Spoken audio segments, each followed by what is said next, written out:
how to repost an Instagram post. Hey guys, in today's video, I'm going to show you how to repost an Instagram post. So make sure to watch till the end and let's get started.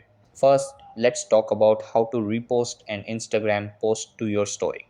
Open up Instagram and find the post you want to share.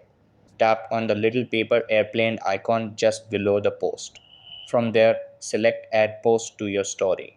This will automatically place the post in your story, and you can add text, stickers, or other effects before posting it. Now, Instagram doesn't have a direct way to repost a post to your feed, but there's a workaround. You can take a screenshot of the post and then upload it as a new post on your feed. Just make sure to give credit to the original creator by tagging them in the caption. If you want to repost videos, reels, or other content to your feed, you can use third party apps like Repost for Instagram. These apps allow you to share posts, keeping the original content creator credited automatically.